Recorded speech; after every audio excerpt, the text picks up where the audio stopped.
घोषणाने देऊयात. घोषणा खूप जोरदार झाली पाहिजे. बोला, भारत माता की, भारत माता की, वंदे वंदे. उत्सव दिन रंगांचा आभाळी सजला, उत्सव दिन रंगांचा आभाळी सजला. नमस्कार करते मी त्यांना ज्यांनी हा भारत देश घडविला, ज्यांनी हा भारत देश घडविला. सर्वप्रथम तर आपल्या सर्वांना प्रजासत्ताक दिनाच्या हार्दिक हार्दिक शुभेच्छा. आपल्या सर्वांना माहिती आहे, काय माहिती आहे? आपल्या सर्वांना माहिती आहे की 15 ऑगस्ट 1947 रोजी भारत देश स्वतंत्र झाला. आपल्या भारताला स्वातंत्र्य मिळवून देण्यासाठी अनेक महान स्वातंत्र्यवादी आपल्या प्राणाची आहुती दिली. आणि आपल्याला हेही माहिती आहे की आज 26 जानेवारी म्हणजे प्रजासत्ताक दिन आहे. पण प्रजासत्ताक दिन म्हणजे काय? तर आपण आपल्या देशाची राज्यघटना स्वीकारली. तर आपल्याला माहिती आहे की 26 नोव्हेंबर 1949 रोजी भारताची राज्यघटना म्हणजे संविधान लिहून तयार झालं होतं. मग तेव्हा आपण ते का नाही स्वीकारलं? आणि ते स्वीकारलं तेव्हाही आपण 26 जानेवारी हा दिवस का निवडला? एवढे सगळे प्रश्न मनामध्ये असतीलच. तर ना, आपल्या भारताचं संविधान हे बाबासाहेब आंबेडकर यांनी लिहिलं. बाबासाहेब आंबेडकरांना भारतात संविधान लिहिण्यासाठी 2 वर्ष 11 महिने 18 दिवस एवढा कालावधी लागला. तर बाबासाहेबांनी संविधान लिहिलं. पण संविधान लिहिताना त्यांनी काय डायरेक्ट लिहिलं का? नाही, त्यांनी प्रत्येक गोष्टीचा विचार करून संविधान लिहिलं. जसं की आपल्या समाजामध्ये आणखीनही जात वंश भेद सगळं काही मानलं जातं. त्या सगळ्यांना दूर करण्यासाठी फक्त आपण एक भारताचा चांगला नागरिक बनावा, आपला भारत देश पुढे जावा, प्रगती करावी, या गोष्टीचा विचार करून त्यांनी हे संविधान लिहिलं. तर आपल्या संविधानामध्ये 2 गोष्टी इन्क्लूड आहेत, म्हणजे एक म्हणजे आपले हक्क आणि दुसरे म्हणजे आपली कर्तव्य. तर आपले हक्क आपण दाखवायला कुठे कमी पडत नाही, कुठेच कमी पडत नाही का? पण आपले कर्तव्याचा मात्र आपल्याला विसर पडत चाललाय.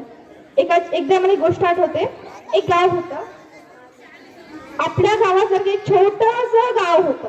त्याच्यामध्ये ना पंचायत समितीची मीटिंग होती. एकदा असंच सहज मीटिंग भरली तेव्हा एक तरुण उठला आणि तो म्हणाला की सरपंचाला म्हणला की सरपंच साहेब, आपल्या गावातले रस्ते खूप खराब झाले. तर सरपंच साहेब काय म्हणाले माहितीये? की ते सरकारचं काम आहे, जेव्हा ते सरकार करेल तेव्हा ते होईल. तेव्हा गावातला एक म्हातारा माणूस उठला आणि तो म्हणाला की गाव आपलं, गल्ली आपली, रस्ता आपला, तर ते नीट करण्याचं काम सरकार का करेल? तर दुसऱ्या दिवशी काय झालं माहितीये? प्रत्येक गावातल्या प्रत्येक माणसाने स्वतः श्रमदान केलं आणि गावाचा रस्ता बनवला. यावरून आपल्याला काय कळतं? आपण ना फक्त सरकारच्या बाकी दुसऱ्यांच्या भरोशावर न बसण्यापेक्षा आपण जर एकत्र आलो तर नाही का, आपलं जे काही आपल्या समस्या आहेत त्या सगळ्या दूर होऊन जातील.